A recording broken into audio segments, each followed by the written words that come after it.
coffee and the tea would have woken all of you up, because I think after the lunch we were feeling a bit tired.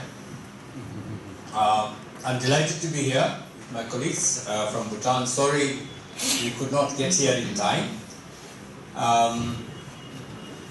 So our apologies. But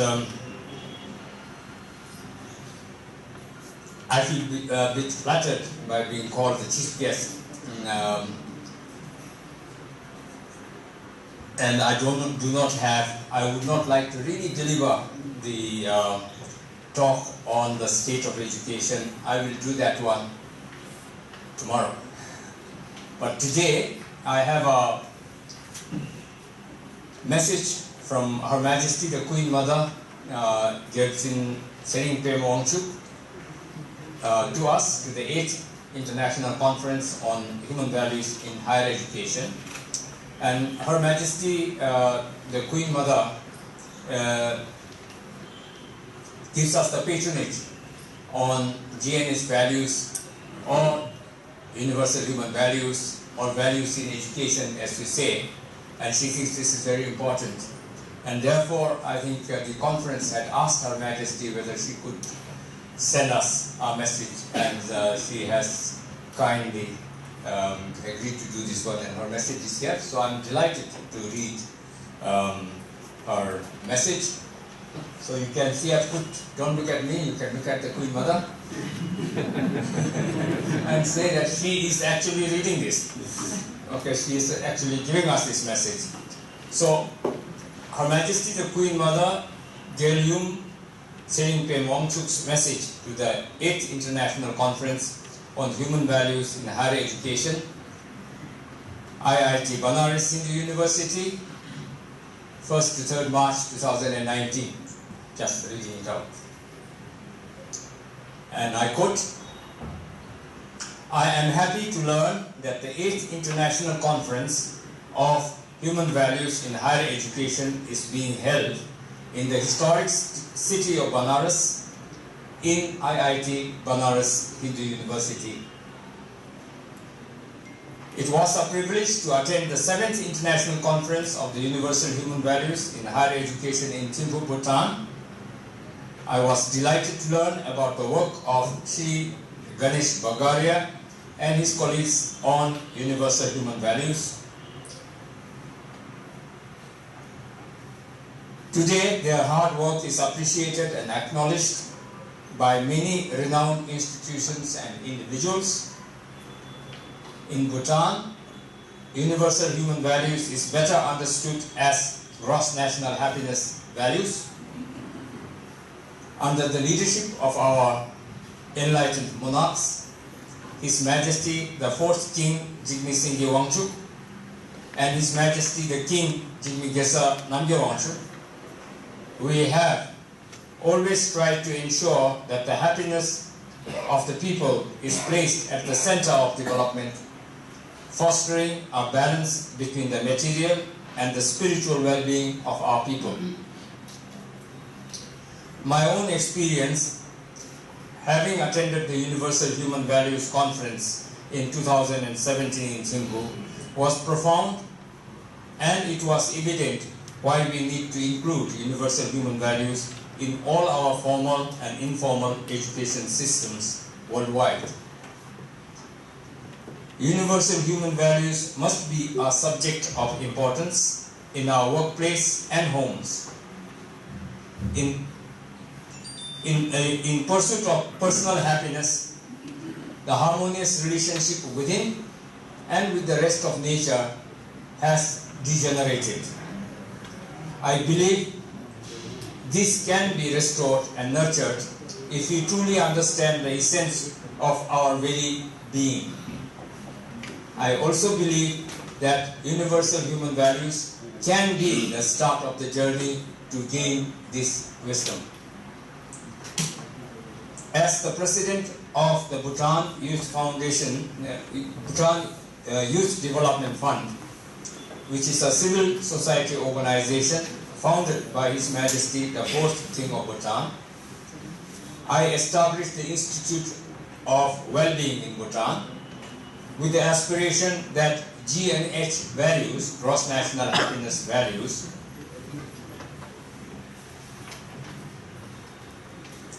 values-based core programs would address the many challenges faced by our children and youth in a globalized world. The young people affected by drugs come for treatment at the institute, and their recovery has been quite remarkable due to this unique treatment model. Our conference like this creates the opportunity for like-minded persons and organizations to network and work together. The collective knowledge and wisdom will make our progress faster, as time is of the essence in this rapidly dehumanizing world. I believe that each one of you, each one of the participants present here, is capable of changing our generation that will make the difference.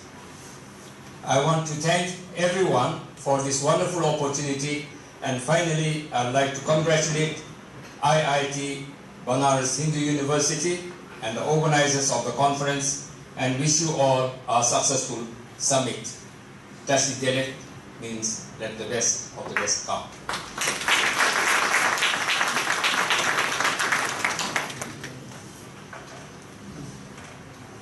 I have got this one printed and sent to me in Her Majesty's. Can I hand it over? I do not know who is there from. Huh? Oh.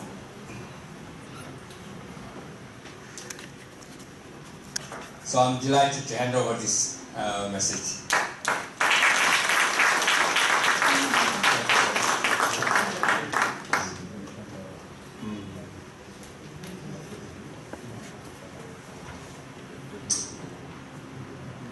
For the next part, I'd like to, I thought rather than talk about the big subject that was announced, I think I'll reveal it over share some of that over the next 2 days. But today I thought, since it's the first day, I thought I will think about and remember the history of the Universal Human Values International Conferences. Because it just helps to set a tone to the discussions, the thinking, the background, the inspiration. I attended myself 4 of the 8 international conferences, of course including this one. And I attended the first one. I was just checking whether that was the first one or the second one that I attended in IIT Hyderabad in 2012, and that was the first one. So I'm happy to hear that I attended the first one, and now I'm attending this one, which makes the 8th one. And the first one was very interesting. The first one in IIT Hyderabad. Myself sitting in Thimphu and then thinking about going for this conference all the way to IIT Hyderabad was kind of really unimaginable. I could not think about it. But Professor Rajiv Sangwal is here amongst us there. So if it was not for him, I would not have gone. He kept on insisting that I must come and attend that international conference, the first one in 2012. And the reason that I decided to go, I mean, Professor Sangwal I had met almost as soon as I had become the Vice Chancellor of the Royal University of Bhutan. Then in 2008 or 9, I had visited Hyderabad. And then by chance we went to IIT Hyderabad, and it just struck sometimes when you walk into an institution like that, you know something smells nice. And that was like that in IIT Hyderabad. That stayed in my mind. And then we had a rather longish chat with Professor Sangal as the director then. And I thought, this is, we felt very nice in that Professor Sangal's company. As we walked through the stairs, as we walked to the toilet, everything seemed to be quite perfect. And I thought, what is this now? What is there? And only later on I learned that that universal human values was something that they were experimenting in there. And for me, I hadn't heard about universal human values. And then I thought that was interesting. And that is one of the reasons why I decided to go for this first conference in the IIIT Hyderabad. So I thought, by telling you this one, there is something, it does strike the minds of the young people. And then, in subtle ways, it seemed to have the capability of changing people's mindset, the way that they think about themselves and the way that they behave with other people. It's just very subtle. And that is very interesting, and I thought I must say this today.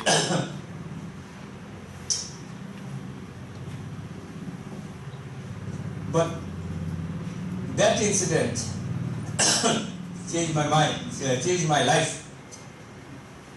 If that did not happen, I would not be here today, and I would not be working on the Bhutan Institute of Wellbeing. So I think this is very, very significant. And Professor Sangal's work down there later on, then I thought I must find out. This is an opportunity for me to find out a little bit more about why IIIT Hyderabad is like that. Why does it smell like that? Why does it have that scent? Why does it have that air of responsibility, orderliness, nobody telling people? But things happen gently, and that really struck me.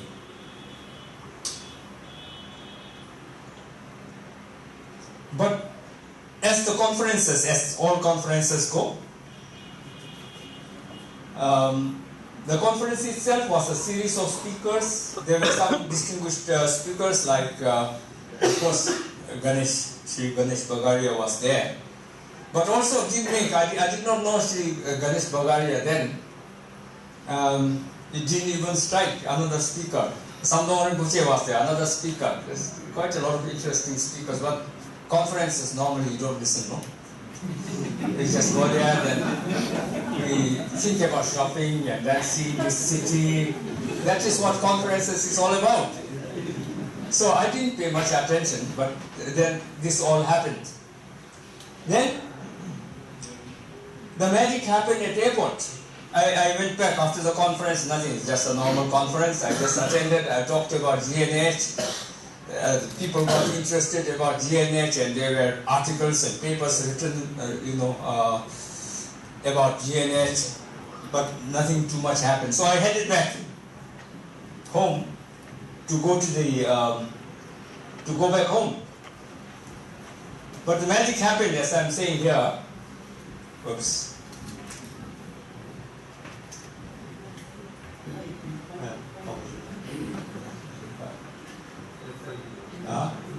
Is it no?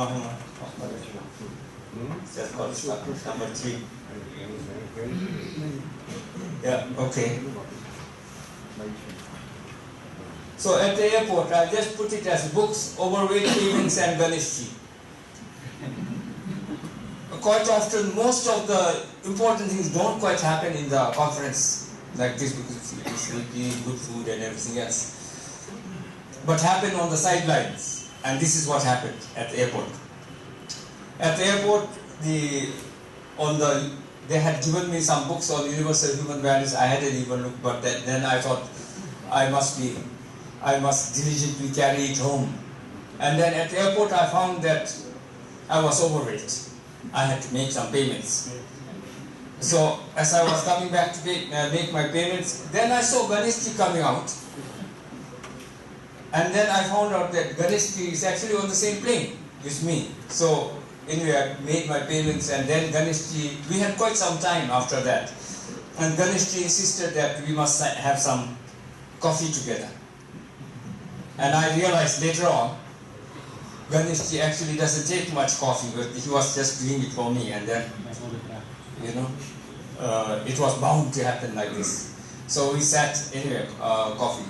And sometimes it's not what people say, but what people do that strikes you, and that makes an impression.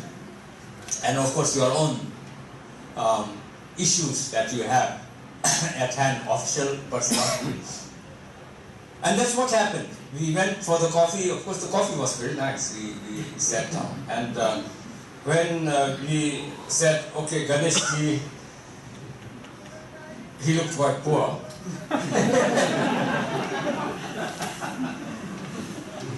So I said, let me pay for the coffee. And he said, no, no, this is India, and in India, I pay.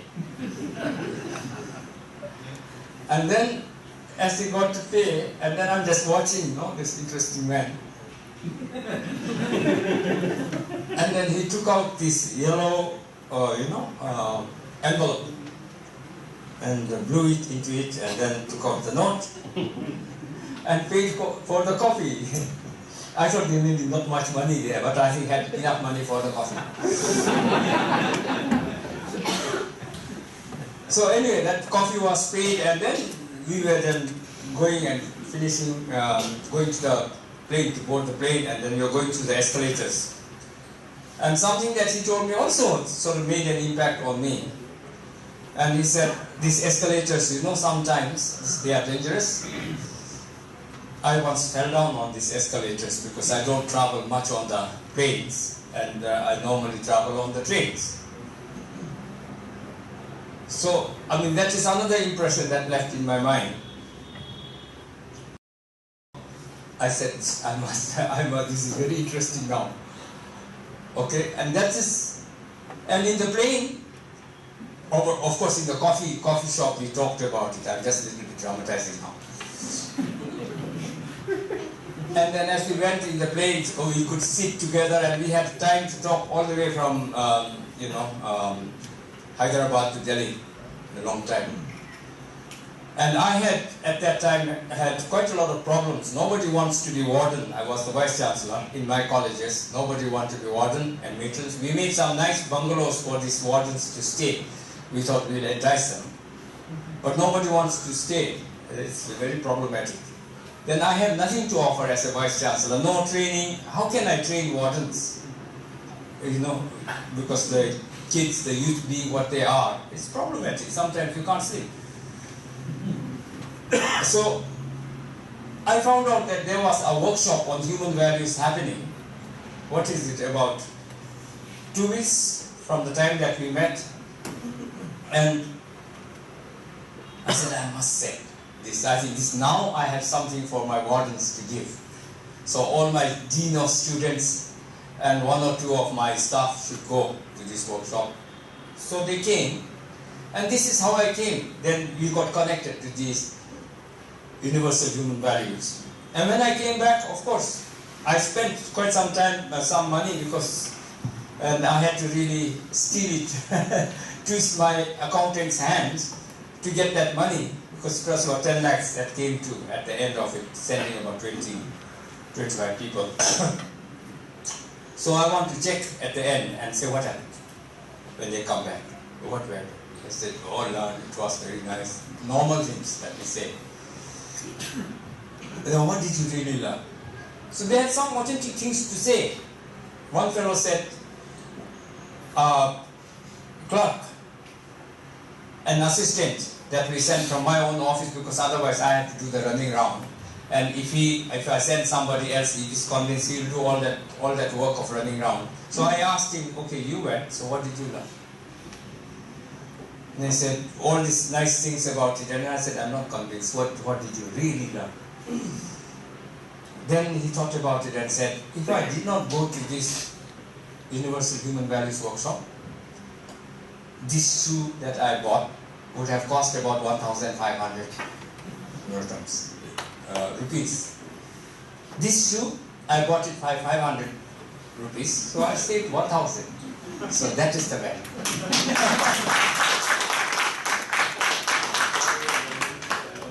So I got convinced. Then I asked the colleges. Then they are saying some interesting, quite authentic stories about what happened to them. And that is how we got into this.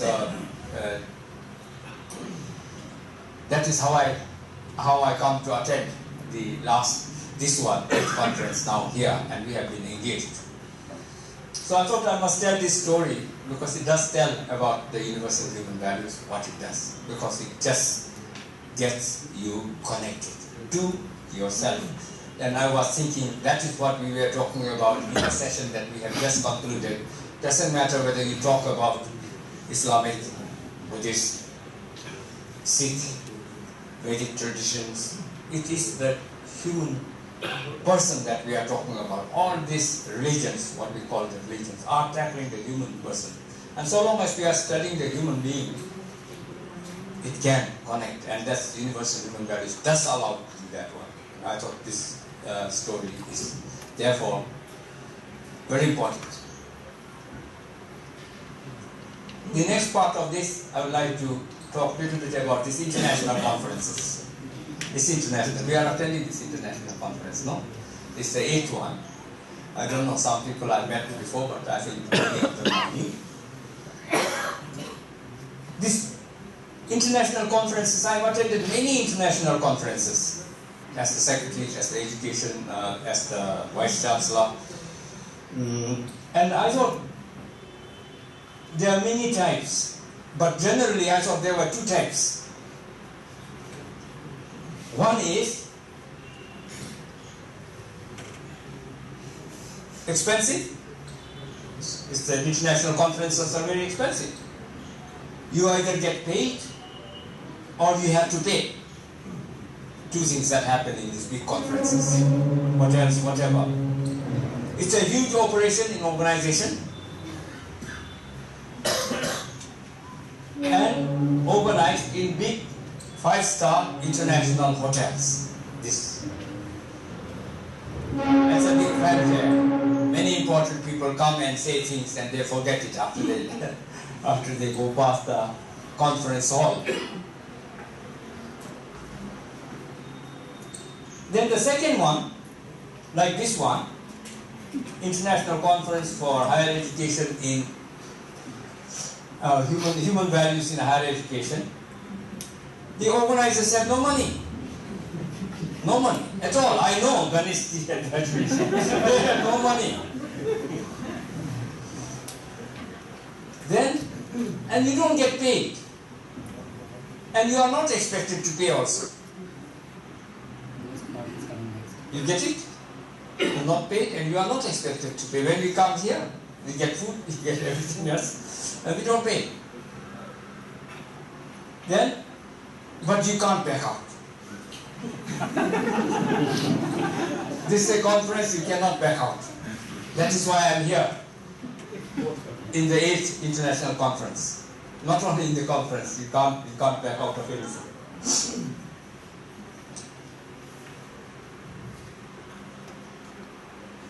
And this is, of course, inspired and organized, this international conference. I was just sitting in Bhutan watching this happening. Actually, this is inspired and organized by two people. One is Ganesh Bagaria, Ganesh Ji, and Rajul, who is working 24/7 as his secretary. And sometimes when there's no money at all, maybe Rajul might put out his some money and say, okay, pay this one.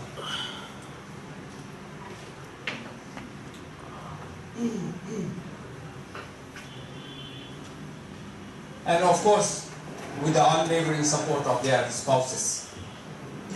Ganeshji's wife, his extended family, Rajulji's wife, and the extended family, and of course we become the extended family after that. So this is how this workshop is run. And I have gone and stayed in Kanpur, and I know this is operated from Ganeshji's backyard, our international conference. They can relentlessly pursue. You must have got a lot of letters and telephone calls and everything else. And this is how it's done. And here we are here with all this. So thank you, Kanishji, Rajulji, and all the people who organized this. And I think all these big, meaningful things, actually, if you look at it in history, this is how it happens. You don't need money. You need commitment, you need understanding.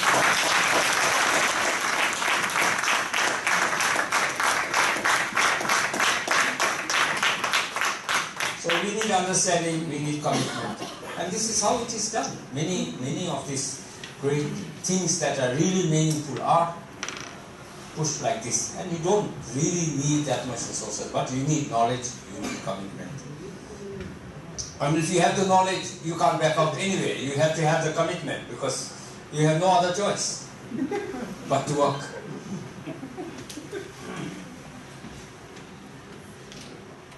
Okay. So I was just thinking, how are these conferences changing? I've been watching these conferences happen in details of how it is organized, how the details are thought about, how are we engaged when we are here in the conferences. And I see that there's a continual development in the form and the style. I was watching the first one. The engagement wasn't that much. That is why I had to meet Kanishji at the airport to make a meaningful dent on my life. So I think there are many ways that I see you can engage, and you will see what happens in the next 3 days. And then it's effective in roping in and engaging institutions and even countries slowly. Each conference I see more people being roped in, more institutions being roped in. Roped in meaning for good effect, learning to live like a human being. And our network is widening. Each time we meet, I see more people from more organizations, sometimes some more countries. And then this has to happen. I think, therefore, I think the international conferences are, this international conference is very, very important for us to meet once a year, because we are starting a movement.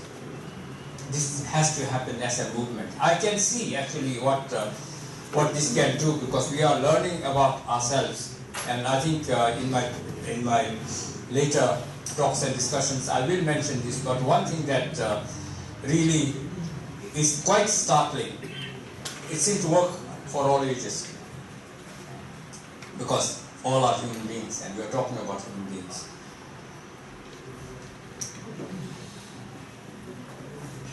And I've been just recently in our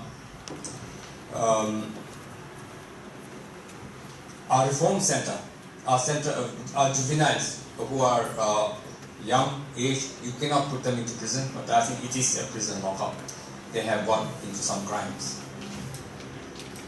And one person who told this one is really struck as something that's really revealing. And what this person was said is, you know, this is something, and I did the three days of human values for these people, young people, in prison. This fellow said, you know, this is something that my parents did not teach me. This is something my teachers did not teach me in this school. If I had learned about myself before, a little bit like this, of what you taught, what you talked about in the 3 days of this workshop, I might not be here. Really?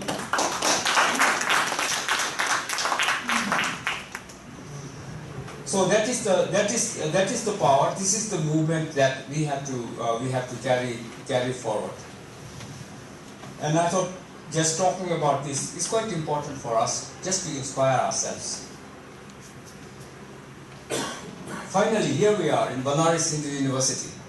I wasn't going to come, but I am here. Those of you who are here must have battled it in your mind whether to go, not to go, and then and how finally you came here. Myself, I have battled it in my mind, and there are some reasons why I decided to come, and this is some of the reasons. I thought, oh, Benares, when you talk about Benares, you think about, oh, it's a little bit interesting. Somehow it connects in your heart. It's a little bit magical, historical, cultural, this rich city, and therefore somehow you want to go, but then I think I can't. Then Benares Hindu University, you get to read a little bit about Benares Hindu University. It's interesting how this gentleman started this and got so much land, and how it is serving all the people. Very, very interesting. And then you talk about IIIT Hyderabad, no, IIT in a university. Normally IITs are separate institutions, and IIT in a university is very unique. So I thought this is interesting. Then, of course, Rajiv Sangal. Rajiv Sangal was the founding director of this institute. And I know he has been working with this universal human values here. I want to see what happened. What is it? Has it got the same scent as I felt, as I smelled in IIIT Hyderabad? How is it? And the other one, of course, for coming to these conferences, you meet sometimes magic. Like I met Kaneshji, Rajiv Sangal, and there are probably one or two here. And I thought, who knows, I might meet some magical people that make a difference, that make this thing move. And of course, the last one is, this is where Lord Buddha first taught Varanasi, Sarnath, where he turned the wheel of Dharma, meaning the wheel of the truth. And the universal human values really is trying to find out the truth about ourselves, nothing else. So that is why I thought, that's why I'm here. And as I said, if we were not merited, we will not be here. None of you will be here. You were merited. You had what we call the karmic connection to this conference. And we are here on a mission of changing the world. I really sincerely believe in it. How about you? Yeah. I somehow think at the deepest of my heart that we can change the world, that one individual can change the world. Here we have got one individual, like Kaneshji, Rajiv Sangal, and many of you in different places working. And what it does, as I see it in my mind, is that Berlin Wall was built in the imagination of one person. It was built. It was also broken in the imagination of one person. This can happen. I think actually this universal human values has got the power of changing the world order as it is, because the world order as it is actually destroying the world. And we can change it, and here we are. And I hope that when we go back, you will have your magical presents to take back home, and we will be together in this movement to change the world. And with this, I'd like to wish every one of you feel welcome to come to this conference in our family, and then also wish that you will have your presents to take back home in special, different ways. Thanks so much.